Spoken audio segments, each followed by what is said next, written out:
भारत और अमेरिका के बीच टैरिफ पर होगी बात। अब नाटो और ईयू को दबाने की कोशिश में है ट्रंप। कतर पर इजराइल ने किया हमला तो भड़के ट्रंप। मस्क की बढ़ती संपत्ति से परेशान क्यों है पोप। नेपाल फ्रांस के बाद फिलीपींस में भड़की चिंगारी।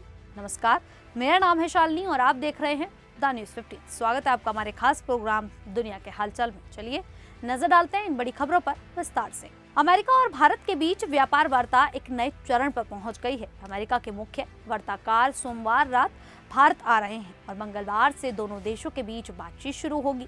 ये चर्चा ऐसे समय पर हो रही है जब व्हाइट हाउस ने 27 अगस्त से भारत पर 50% का टैरिफ लगाया है। इसमें 25% टैरिफ रूस से तेल खरीदने के कारण लगाया गया है। अमेरिका चाहता है कि भारत मक्का, सोयाबीन, सेब, बादाम और इथेनॉल जैसे अमेरिकी उत्पादों पर टैरिफ कम करे और अमेरिकी डेयरी उत्पादों को भारत में अधिक पहुंच मिले।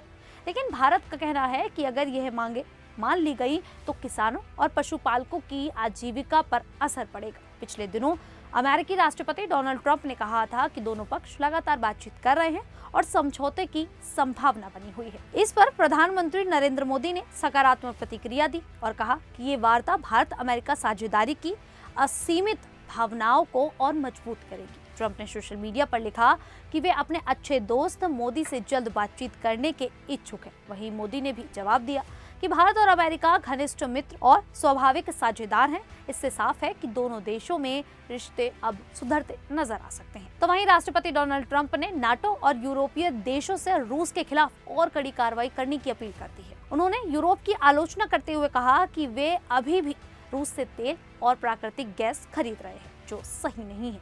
ट्रंप ने कहा कि अगर यूरोप वास्तव में रूस पर दबाव बनाना चाहता है तो उसे इन सौदों को बंद करना होगा और प्रतिबंधों को और सख्त करना होगा। ट्रंप ने कहा कि अमेरिका रूस पर और प्रतिबंध लगाने को तैयार है, लेकिन ये तभी संभव होगा जब नाटो देश भी पूरी तरह से सहयोग करे। उन्होंने यूरोप को चेतावनी देते हुए कहा कि केवल बयानबाजी से काम नहीं चलेगा, असली कदम उठाने होंगे।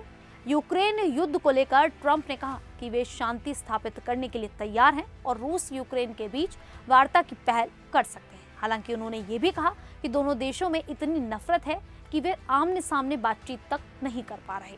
इसके अलावा ट्रंप ने नाटो देशों को चीन पर 50 से 100% तक टैरिफ लगाने का सुझाव दिया।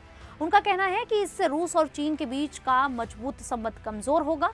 उन्होंने बाइडेन सरकार पर भी हमला बोला और कहा कि अगर वे राष्ट्रपति होते तो ये युद्ध कभी शुरू ही नहीं होता। तो वहीं इजराइल ने हाल ही में कतर की राजधानी दोहा में हमास नेताओं के ठिकानों पर बमबारी की।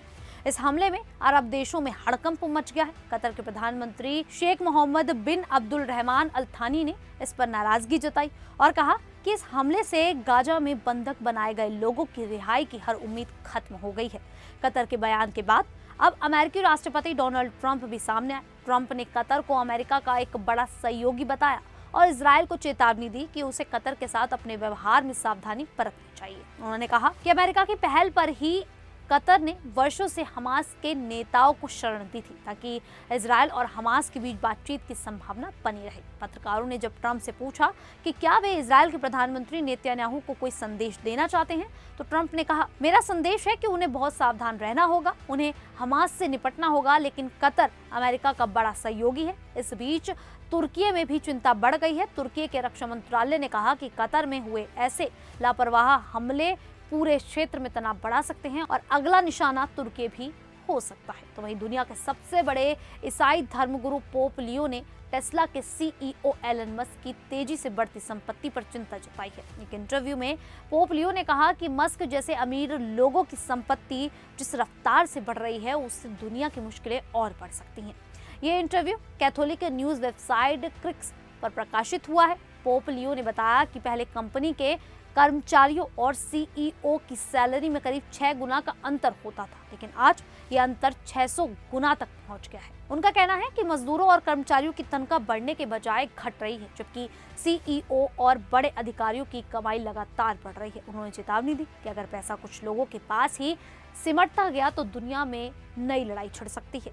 फोर्ब्स के मुताबिक एलन मस्क की संपत्ति फिलहाल लगभग 463.2 अरब डॉलर है। वहीं ऑक्सफैम की मार्च 2025 की रिपोर्ट बताती है कि 2019 से 2024 के बीच सीईओ की सैलरी औसतन 50% बढ़ी, जबकि कर्मचारियों की सैलरी सिर्फ 0.9% बढ़ी। एमनेस्ट इंटरनेशनल के अनुसार 2022 में 193 में से 148 देशों में महंगाई और जीवन यापन की बढ़ती लागत को लेकर विरोध प्रदर्शन हुए। ऐसे में पोप लियो की चिंता को काफी अहम माना जा रहा है। तो वहीं फिलीपींस में भ्रष्टाचार के खिलाफ लोगों का गुस्सा लगातार बढ़ रहा है। नेपाल, फ्रांस और इंडोनेशिया के बाद अब यहाँ भी जनता सरकार के खिलाफ सड़कों पर उतर रही है। सोमवार 15 सितंबर 2025 को राष्ट्रपति फर्डिनेंड मार्कोस जूनियर ने लोगों से अपील की कि वे अपना गुस्सा शांतिपूर्ण तरीके से जाहिर करें। उन्होंने कहा कि चाहे उनके करीबी लोग ही क्यों ना हो, कोई भी भ्रष्टाचार की चांच से नहीं बचेगा। दरअसल कई सांसदों और विधायकों पर सरकारी इंजीनियरों और कंपनियों से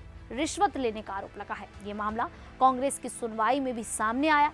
मार्कोस ने पहले भी अपने भाषणों में भ्रष्टाचार की समस्या को स्वीकार किया था। उन्होंने कहा कि वह जीरो टॉलरेंस की नीति अपनाएंगे और ये जांच होगी कि जनता का पैसा कहां और कैसे चोरी हो। फिलीपींस में छोटे स्तर पर शांतिपूर्ण रैलियां हो रही हैं, लेकिन 21 सितंबर को बड़ी भीड़ जुटने की योजना है। इसे लेकर पुलिस और सेना को अलर्ट कर दिया गया है। हालांकि सेना ने साफ कर दिया है कि वह संविधान का पालन करेगी और किसी भी राजनीतिक साजिश में शामिल नहीं होगी। भ्रष्टाचार के आरोप बाढ़ नियंत्रण परियोजनाओं से जुड़े हैं, जिन पर 545 अरब पैसों खर्च हुए, लेकिन कई काम पूरे ही नहीं हुए। अब सरकार ने 2026 की सभी परियोजनाएं रद्द कर दी हैं और पैसा शिक्षा, स्वास्थ्य व कृषि पर खर्च करने का फैसला किया गया है। खैर, फिलीपींस में जिस तरह से अब चिंगारी भड़कती हुई नजर आ रही है, आप लोगों को क्या लगता है कि आने वाले दिनों में कोई बड़ी त्रासदी हो सकती है या फिर नहीं? आप हमें कमेंट करके जरूर बताइएगा।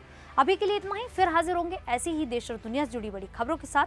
तब तक के लिए देखते रहिए द न्यूज़ 15।